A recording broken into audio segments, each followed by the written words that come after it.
Gracie, and this is the Gracie Note.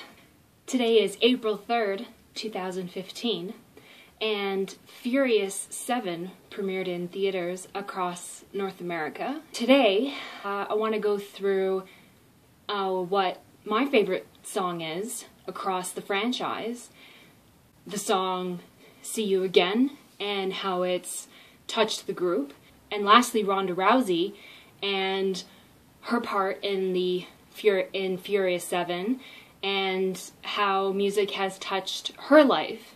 Let's get started. So my favorite song from the franchise goes back all the way to the first movie, and I don't know if you guys remember the scene where Dominic Toretto and Brian O'Connor, better known as Vin Diesel and Paul Walker, rest in peace Paul Walker, orange Toyota Supra against the Ferrari, and Dom turns to Brian and says, "Smoke 'em." The song that plays is Saliva's Superstar, which I've linked in the description below. The song actually did not appear on the original soundtrack, but it did end up on the more songs from The Fast and the Furious, which is still cool. What is also pretty cool about the soundtracks that span across all of the films is that, you know, not only do they have heavy metal and rock and punk, but they also have hip-hop and rap, and the scores are also amazing. So I really do appreciate that they include a multitude of artists and, you know, genres, and it's cool to notice and point out. The next thing that I'm going to go into is the song See You Again. And I want to give a really big shout out to Huffington Post writer Christopher Rosen. I've linked the article in the description below. And he got to interview President of Film, Music, and Publishing at Universal Pictures, Mike Noblanc. And it's an amazing article. If you get a chance to read the whole thing, I'm just going to take a quote just from the end of it. Wiz Khalifa featuring Charlie Puth, and again it's called See You Again. In the article the song is featured, so if you head there you can listen to it and everything. So Noblanc said, "You don't want the sequence to cancel out the movie they've just seen, and you certainly don't want to walk out feeling sad or that they just attended somebody's funeral. So getting the music right for this sequence was a key part of that. To have a song that's earnest and sincere and could underscore a celebration of Paul's life, to be an anthem for that, we worked really hard to dial that in."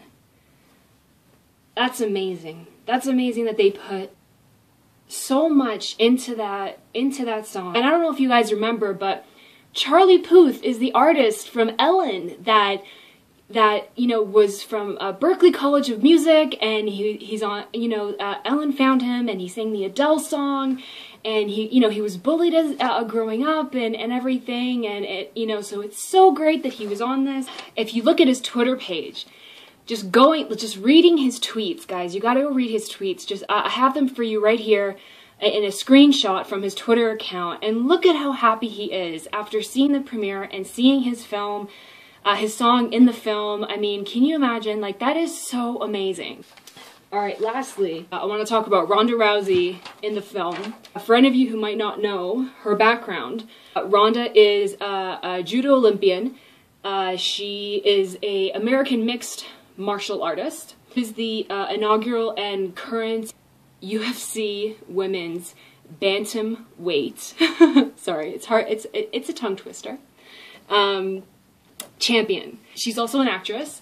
You may remember her from Expendables 3, and you can also see her in the upcoming Entourage movie. So she faces off against Michelle Rodriguez in Furious 7. I don't know if you've seen the Universal Pictures put out the behind-the-scenes footage of them fighting in heels. It's awesome. I can't wait to see that in the movie. And she actually tweeted today, they had a Q&A session, and she tweeted that Paul Paul Walker actually came to see them at rehearsal. Here's a screenshot of that tweet. A fan got to ask her a question and she responded.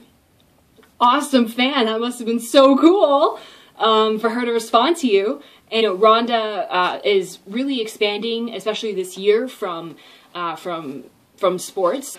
I did some digging. I did some searching around, and what we know about her for sure is that when she walks out, for a fight, she plays Joan Jett's Bad Reputation. And that's really cool. Joan Jett has said that she loves that. It's such a great, girl power song. But did you know that her original walkout song, which she posted on Instagram a really long time ago, here's a screenshot of that from her Instagram. And if you follow her, you probably already know this if you're a really hardcore fan of Team Rousey. It was Sex and Violence from The Exploited, the punk band. So there's your fun music fact about Ronda Rousey for today. I would love to interview her and ask more about what's on her playlist and what she, growing up as an athlete, what she worked out to, what she, got her pumped for fights, and what, because every athlete is different, and that's a total mindset. But anyway, I wonder if she ever, since she's coming out on the Entourage movie, I wonder if she ever broke it down to, Good Vibrations with, Mark Wahlberg, or AKA Marky Mark, That would have been so fun. But, so yeah, hey, shout out to Ronda Rousey. If you ever want to have an interview about music, I'd totally be up for that, right on. Thanks for joining me for this episode. For anyone checking out Furious 7 this weekend, totally leave me a note in the comments below. Let me know what you think of the See You Again tribute to Paul Walker in the Furious 7 this weekend. And for anyone celebrating, have a great holiday weekend. That's it for this episode of The Gracie Note. Don't forget to be graceful, and see you next time.